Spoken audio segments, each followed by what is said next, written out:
Cet homme vient de glisser sur le téléphérique. Mais il ne sait pas que la corde se rompt lentement. Il continuait à s'amuser, à prendre du bon temps. Jusqu'à ce qu'il soit à mi-chemin. Il s'est alors rendu compte que quelque chose n'allait pas. Il s'est rapidement accroché au câble d'acier qui se trouvait au-dessus de lui. Il s'est arrêté en plein vol. Mais il était trop tard. Jacques, terrifié, serra le câble entre ses jambes et cria à l'aide. Mais le temps que le responsable de la sécurité arrive, il était déjà épuisé. Voyant cela, l'agent de sécurité n'a eu d'autre choix que de s'accrocher fermement à lui. Mais cela a duré moins de 2 secondes. Jacques a perdu toutes ses forces.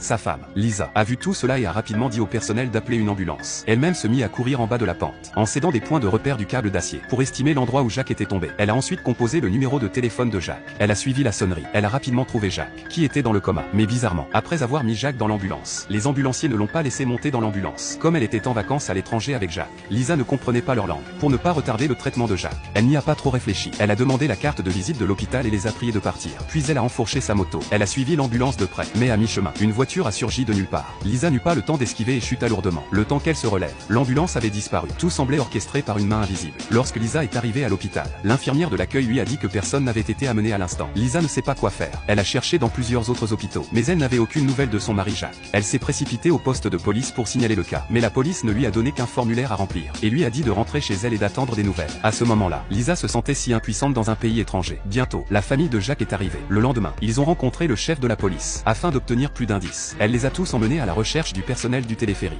Mais à sa grande surprise, le personnel a affirmé n'avoir jamais vu le couple auparavant. Furieuse, Lisa comprit que l'affaire devenait de plus en plus mystérieuse. De plus, lorsqu'ils sont rentrés chez eux, le riche père de Jacques a interrogé Lisa en public. Il s'avère qu'il n'a jamais approuvé le mariage de son fils avec Lisa. Il pensait que Lisa n'était intéressée que par la fortune de sa famille. Et cette fois-ci, la disparition de son fils pourrait avoir été orchestrée par Lisa. Après avoir entendu cela, Lisa est restée sans voix et a répondu d'une manière directe et dominatrice. I don't give a shit about your finances, Mr. Grant. I love him more than I've loved anything in my entire life.